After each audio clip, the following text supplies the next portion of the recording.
Hey, what's up guys? Goatee Gear Reviews here. Checking out the ACSS Cyclops reticle and optic. This is a prism scope.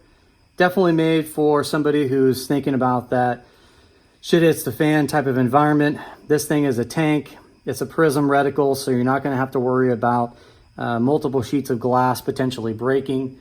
It's got a two-piece mounting system here, so this is actually removable. And when I first bought this, I also bought the Geissele T1 Super Precision mount that normally is used for the mounting platform for like an aim point or MRO, and I actually mounted this on top of that. It mounted pretty securely. I just threw a little bit of blue Loctite on there, and it mounted almost flush with the mounting base. So that gave me a little extra height, as well as aesthetically, it looked a little bit better than the stock one that it comes with. So this is a compact prism scope. It's got the Cyclops reticle, the ACSS one, super high efficiency reticle. It's got 10 illumination settings here on the dial. Crank it all the way up, and then in between it has a little bit of space where you can do a shut off. Probably can't see it too well, but let me see if I can get this bright enough for you guys so we can get it into the camera. So there you can kind of see it. It's hard to get the camera to focus on it the right way, but one of the things you'll notice when you do take this out is that the reticle brightness just, it wasn't that bright for daylight usage. So I actually favored turning it all the way off down to the 0 setting and just using the black reticle. It was much easier to see during the bright daylight shooting out in the desert. And yeah, like when you have the brightness turned all the way up to level 10, it was still getting washed out.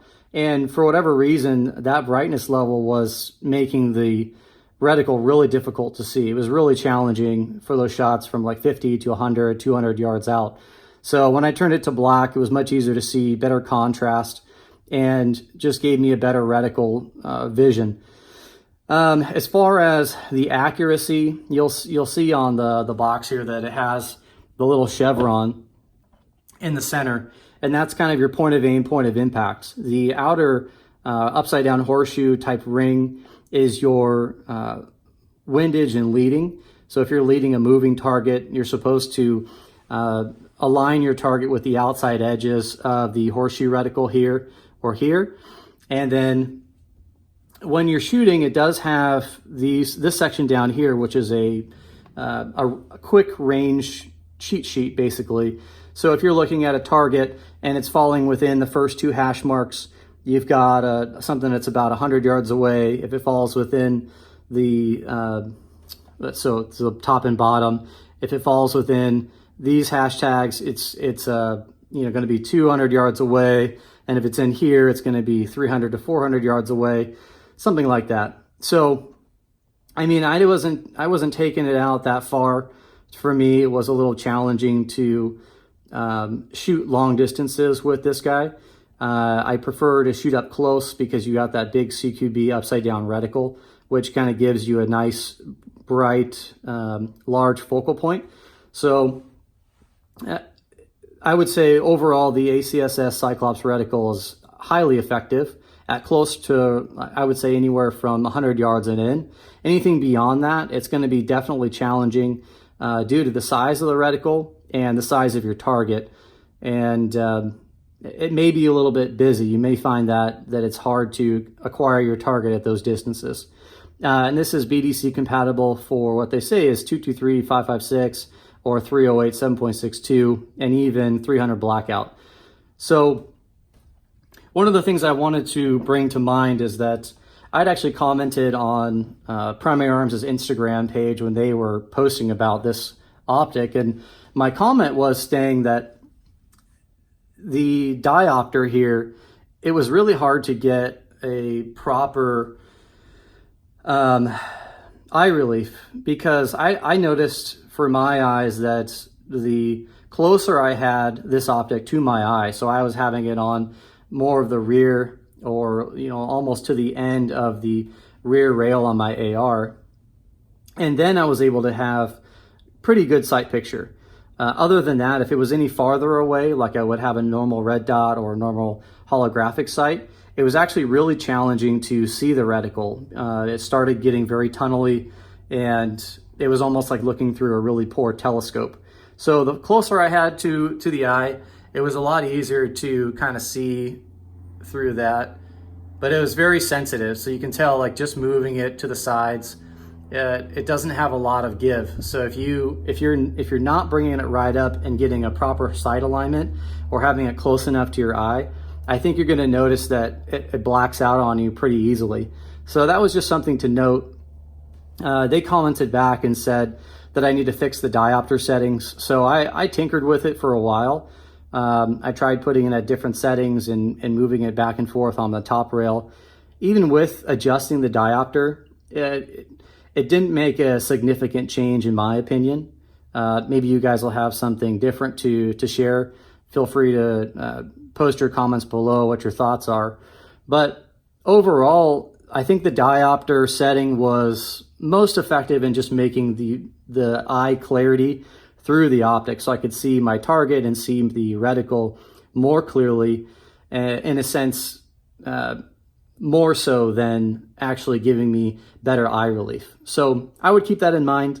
If you're not too worried about aesthetics, about having an optic towards the back portion of your rail, then this might be a good option for you, as the reticle is quite clear, and the vision through the actual prism is very clear during daytime. That daylight bright issue you may come across as well. But overall, I would say very well made optic, very sturdy. If shit hits the fan, this would definitely be something to hang on to. That's why I've hung on to it.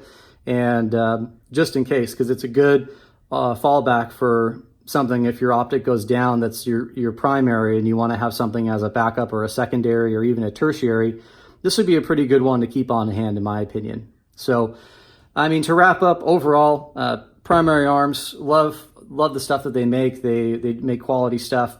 Personal preference, I don't think this one was my go-to overall. It didn't have all the things that I was looking for in an optic to have on my primary.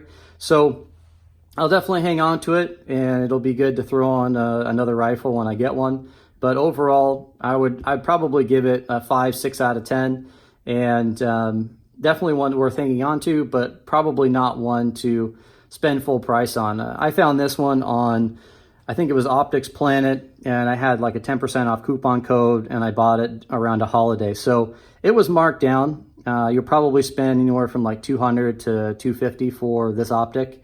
In my opinion, if you're going to spend about $250, I think there are some other ones out on the marketplace that may be more sufficient and more efficient as far as usage and daylight brightness and eye relief that may be more effective for what you're looking for. But if you like this one, go ahead and check it out. You'll also notice here that it does have removable windage and elevation caps. I mean, not that you'll probably changing these on the fly, but they are adjustable for windage and elevation. And you may notice that there's a little keyhole here. So originally it did come with some little like wire lanyards to keep the caps on. It was just annoying me that when I was trying to screw on and off the caps, it kept getting in the way or blocking the turrets from turning. So I just clipped it off with some wire clippers and just made it a little bit easier and more functional for me. But yeah, I mean, I would say overall it's a pretty good optic, worth checking out. Wouldn't be my favorite, but definitely a well-built optic. Thanks so much, guys, for checking it out. If you want to hear more, I'll be posting weekly videos about new gear and new stuff, anything having to do with survival and outdoor gear. So feel free to like and subscribe, and we'll see you next time. Thanks.